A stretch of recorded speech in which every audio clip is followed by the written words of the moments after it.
आज आम पढ़ा Odia grammar most important topic ध्वनि लिपि वर्ण और अक्षर जहाँ सीटी बीडी एग्जाम रे 2 मार्क सुनिश्चित आसीबो। प्रथम आम थ्योरी क्लासटा करदेबा तापर क्वेश्चन करवा जे क्वेश्चनटा सहज लगे एवं निजको डिमोटिवेट भी लगे ना। तेणु थ्योरी क्लास को आपन स्वागत।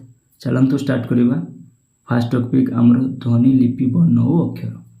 फास्ट आम कौन पढ़ा ध्वनि। फास्ट कौन पढ़ा ध्वनि। हमें फास्ट ध्वनि क्या कहुए ध्वनि क्या कहुए अर्थात आम चारिपाखरे शुभुवा जेकोसी कंपन आम कान को जहाँ शुणा जाए ताकू ध्वनि कहवा। आम चारिपाखरे जहाँ भी आवाज आसी सब कौन ध्वनि। माइक बाजिबा सिंह गर्जन करवा ये सब कौन गोटे गोटे ध्वनि। ओके जो ध्वनि को कही और शुणी हुए ताकू भाषिक ध्वनि कहुए। जो ध्वनि को कही और शुणी हुए ताकू भाषिक ध्वनि कहुए। है तब नेक्स्ट जीवा लिपि क्या कहुए। लिपि ध्वनिर उच्चारण रूपर देखी होता आकार को लिपि कहुए। कौन कहुए लिपि हूँ ध्वनिर उच्चारण रूप जहाँ देखी हुए एवं जार आकार देखी हुए ताको कौन कहवा लिपि कहवा। साधारण अर्थ में कहवा गले ध्वनिर सांकेतिक रूप होउछि लिपि। उदाहरण सब भात मु कौन कहली भात भात गोटे साउंड शुभिला ना।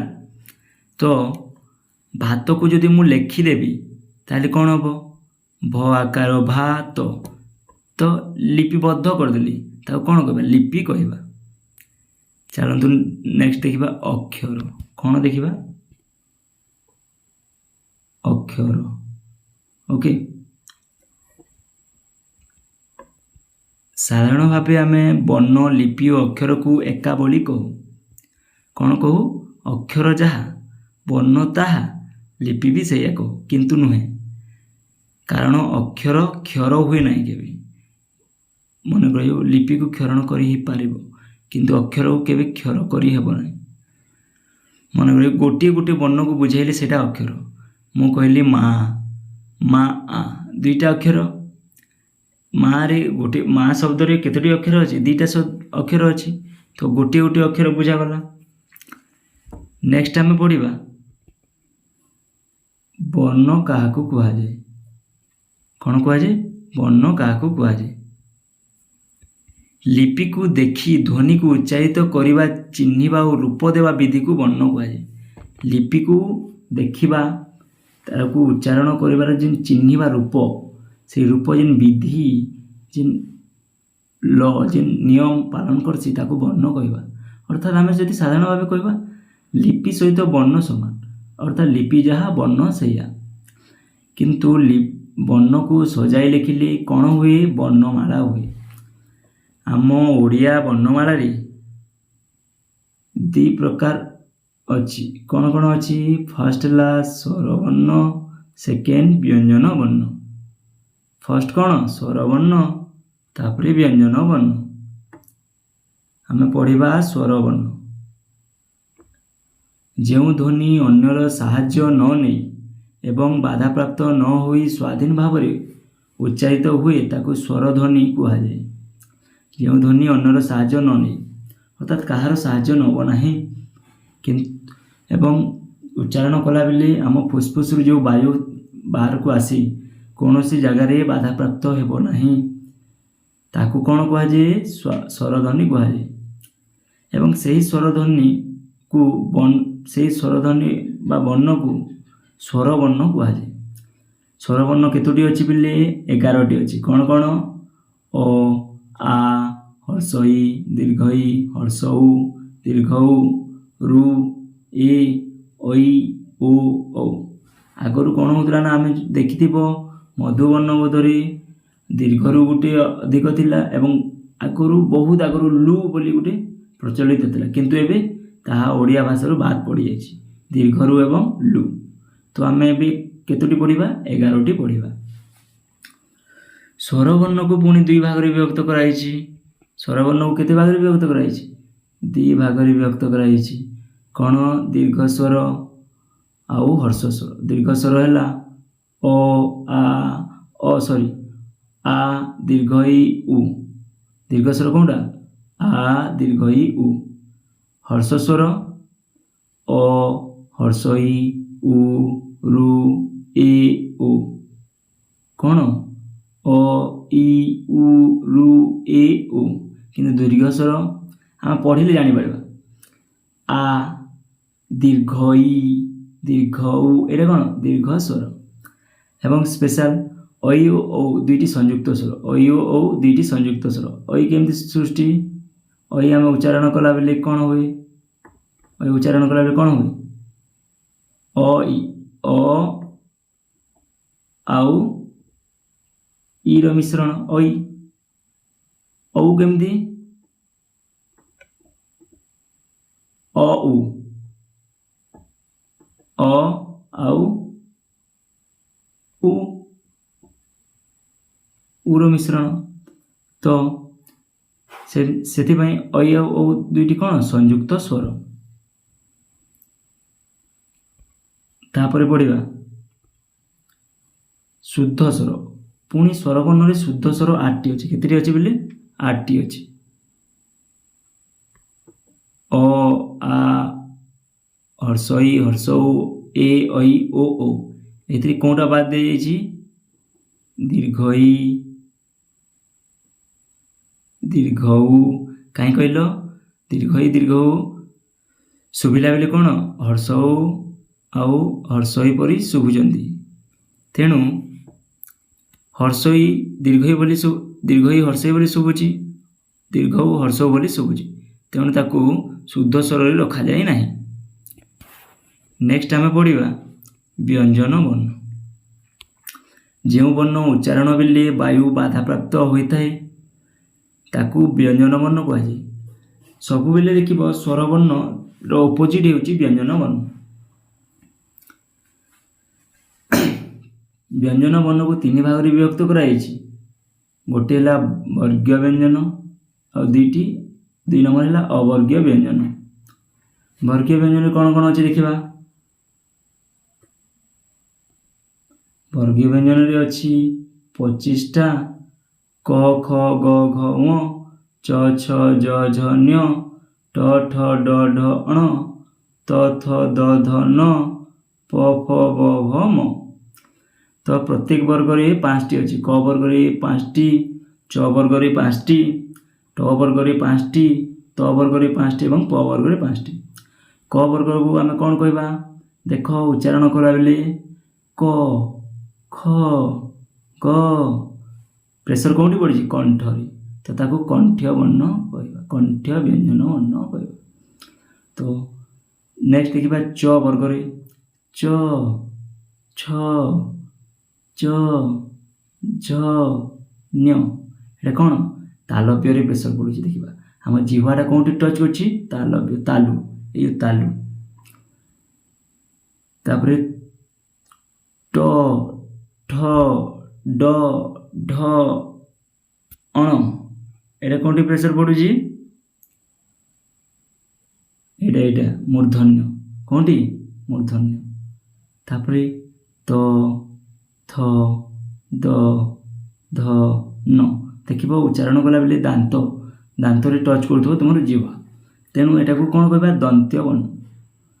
तापर प फ ब भ म। देख ओष्ठ्य पड़ुची प फ ब भ म ओष्ठ्य। तो यहाँ कौन? ओष्ठ्य वर्ण।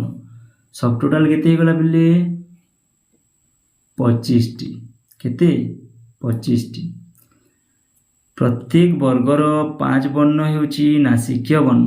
प्रत्येक वर्गर 5 नंबर वर्ण होची कौन? नासिक्य वर्ण। कौटा नासिक्य वर्ण? टिके प्रीवियसली लिखिदेबा। देख यहाँ सब कौन? नासिक्य वर्ण। चलो देखा ये दे देछि ङ ञ ण न म। ରୁ ପ୍ରଥମ ତିନୋଟି ଙ ନ୍ୟ ଣ ନ ଙ ନ୍ୟ ଣ ତିନୋଟି ଶବ୍ଦର ଆରମ୍ଭରେ ବସେ ନାହିଁ। କୌଣସି ଶବ୍ଦ ଦେଖିନଥିବ ଯାହାକି ଙରୁ ଷ୍ଟାର୍ଟ ହେଇଥିବ, ନ୍ୟରୁ ଷ୍ଟାର୍ଟ ହେଇଥିବ, ଅଣରୁ ଷ୍ଟାର୍ଟ ହେଇଥିବ, କିନ୍ତୁ ନ ମୋର ଅଛି। ଯେମିତି ନର ନମସ୍କାର, ମୋର ମନ ଏଇଟା ଅଛି, କିନ୍ତୁ ଙ ନ୍ୟ ଣ ଏ ତିନୋଟିର କୌଣସି ଶବ୍ଦ ଆରମ୍ଭରେ ବସେ ନାହିଁ। ନେକ୍ସଟ ଦେଖିବା, ଶବ୍ଦ ଆରମ୍ଭରେ ଡ ଢର ବ୍ୟବହାର ହୋଇଥାଏ। ଶବ୍ଦ ଆରମ୍ଭରେ କ'ଣ ଡ ଓ ଢ, କିନ୍ତୁ ଶବ୍ଦ ଗୋଟିଏ ଅକ୍ଷର ପରେ ସ୍ୱରବର୍ଣ୍ଣ ପରେ କ'ଣ ହୁଏ ଜାଣିଛ ନା? ଏଇ ଯେଉଁ ଡ ଢ ତଳେ ବିନ୍ଦୁଟେ ପଡ଼ିଯାଏ। ଯେମିତି ଡମ୍ବରୁ, ଡମ୍ବରୁ, ଏଥିରେ ଡରେ ବିନ୍ଦୁ ଆସିବନି। କାହିଁକି କହିଲ? ଶବ୍ଦର ଫାଷ୍ଟରୁ ଷ୍ଟାର୍ଟ ହେଇଛି ଡ। କିନ୍ତୁ କ'ଣ କହିବା ନା ଓଡ଼ିଶା କ'ଣ କହିବା?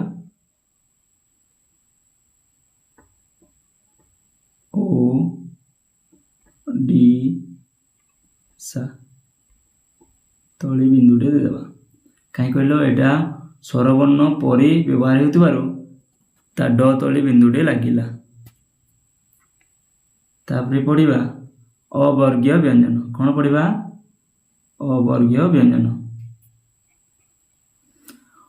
ଅବର୍ଗୀୟ ବ୍ୟଞ୍ଜନ ଗୋଟିଏ ବର୍ଣ୍ଣ ଅନ୍ୟ ବର୍ଣ୍ଣର ମେଳ ନଥାଏ। ଗୋଟିଏ ବର୍ଣ୍ଣ ଅନ୍ୟ ବର୍ଣ୍ଣର ମେଳ ନଥାଏ, ବୋଲେ କେହି କାହାରି ନୁହନ୍ତି କହିଲେ ଚଳେ। ଗୋଟିଏ ଠାରୁ ଅନ୍ୟ ଅଲଗା ଅଲଗା, ତାକୁ ଅବର୍ଗୀୟ ବ୍ୟଞ୍ଜନ କୁହାଯାଏ। ଏହାର ସଂଖ୍ୟା 14। ଫାଷ୍ଟ ଆମେ ପଢ଼ିଥିଲେ ବର୍ଗୀୟ ବ୍ୟଞ୍ଜନର ସଂଖ୍ୟା କେତେ? 25। ଏହାର ସଂଖ୍ୟା କେତେ? 14। ୟ, ଜ, ର, ଳ, ଲ, ୱ, ତାଳବ୍ୟ ଶ, ମୂର୍ଧନ୍ୟ ଷ, ଦନ୍ତ ସ, ହ, ଅନୁସ୍ୱାର ବିସର୍ଗ ଚନ୍ଦ୍ରବିନ୍ଦୁ। ଏଠି ଟିକେ ପିଲାମାନେ କରେକ୍ସନ୍ କରିଦେବ। ଟାଇପିଂ ମିଷ୍ଟେକ୍ରୁ ଭୁଲ ହେଇଯାଇଛି, 3ଟା ତାଳବ୍ୟ ଶ ହେଇଯାଇଛି, କିନ୍ତୁ ମୂର୍ଧନ୍ୟ ଷ, ଦନ୍ତ ସ, ହ ତ ଅଛି, ଅନୁସ୍ୱାର ବିସର୍ଗ ଚନ୍ଦ୍ରବିନ୍ଦୁ ବି ଅଛି ହେଲା। ଏଠି କରେକ୍ସନ୍ କରିଦେବ।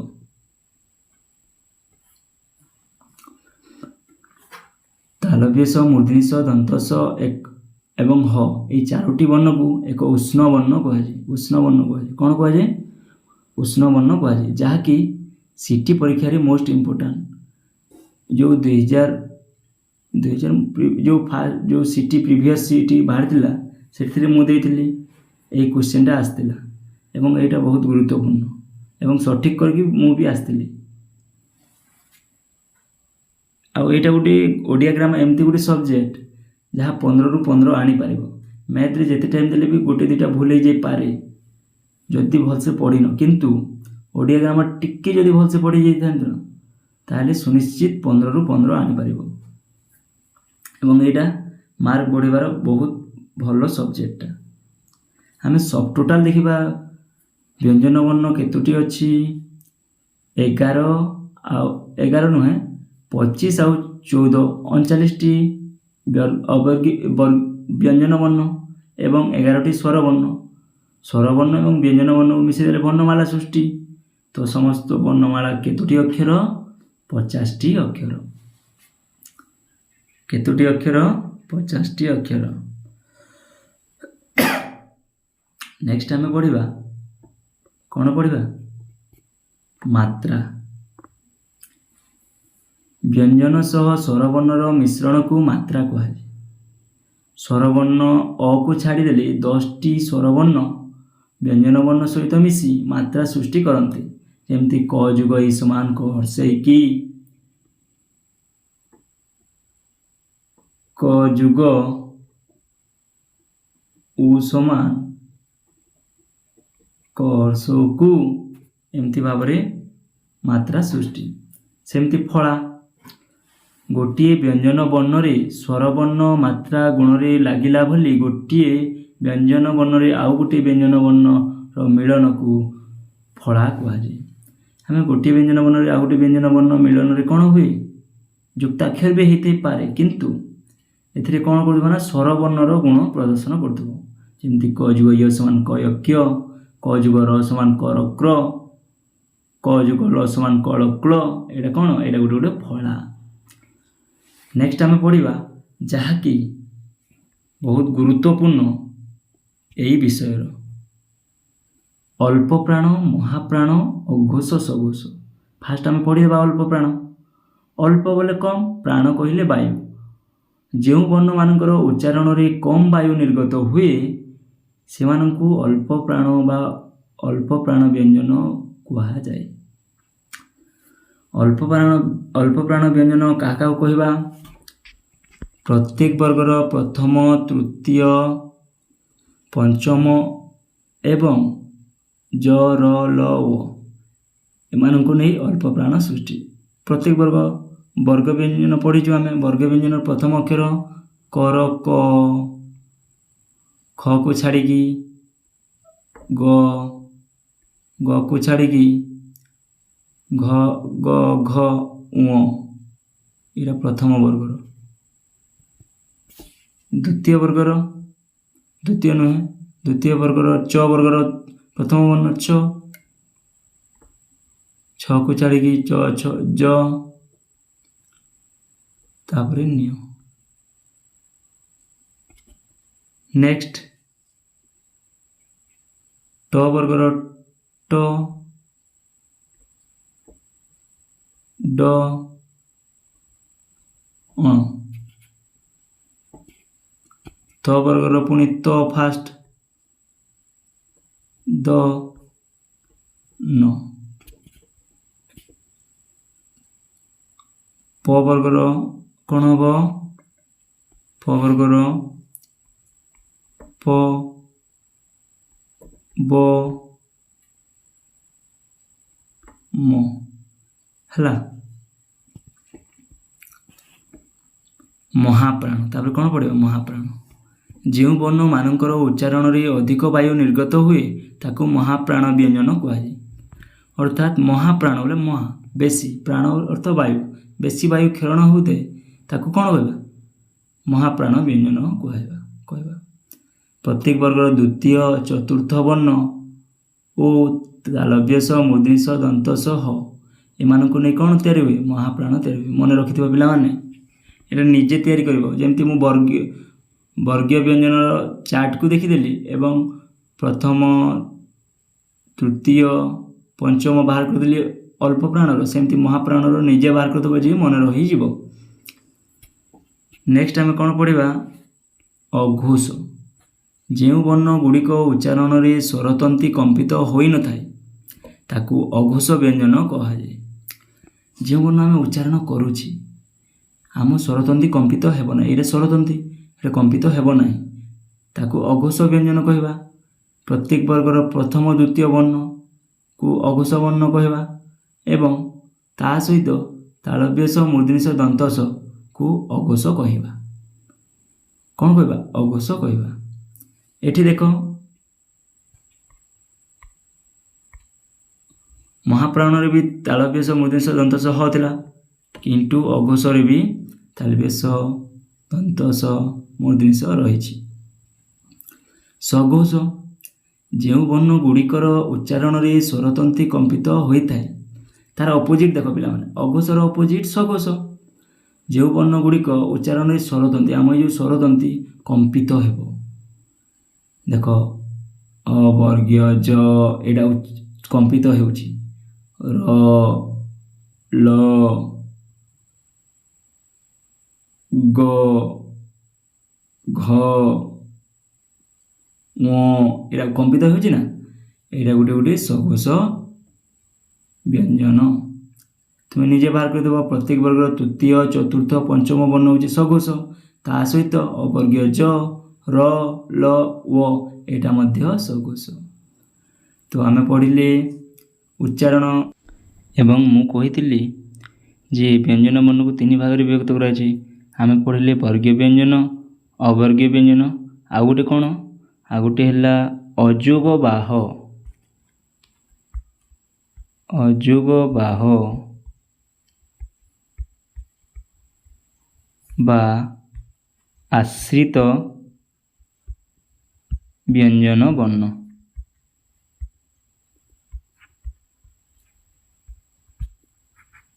ବର୍ଣ୍ଣ। ଅଯୋଗ ବାହବା ଆଶ୍ରିତ ବ୍ୟଞ୍ଜନ ବର୍ଣ୍ଣ କାହାକୁ କହିବା? ଯେଉଁ ଆମେ ଯେଉଁ ଫାଷ୍ଟ ପଢ଼ିଥିଲେ କ'ଣ ପଢ଼ିଥିଲେ ବିସର୍ଗ, ଚନ୍ଦ୍ରବିନ୍ଦୁ, ଅନୁଷ୍ପା, এই ତିନୋଟିକୁ ଅଯୋଗ ବାହବା ଆଶ୍ରିତ ବ୍ୟଞ୍ଜନ ବର୍ଣ୍ଣ ବୋଲି କହିବା। ଏଇଟା ହେଲା ବ୍ୟଞ୍ଜନ ବର୍ଣ୍ଣର 3 ନମ୍ବର ପ୍ରକାର। ଏଇଟା ମୁଁ ନୋଟ୍ସରେ ଇନକ୍ଲୁଡ଼ କରିନଥିଲି, କାହିଁକି ନା ଏଇଟା ଖାଲି ଅଯୋଗ ବାହରେ ପରିଚିତ, ସେଥିପାଇଁ ତାକୁ ଇନକ୍ଲୁଡ଼ କରିନଥିଲି, କିନ୍ତୁ ଲାଷ୍ଟକୁ କହିଦେଉଛି ହେଲା। 3 ଭାଗରେ ବିଭକ୍ତ। ତ ଆମେ ଜାଣିପାରିଲ ପିଲାମାନେ।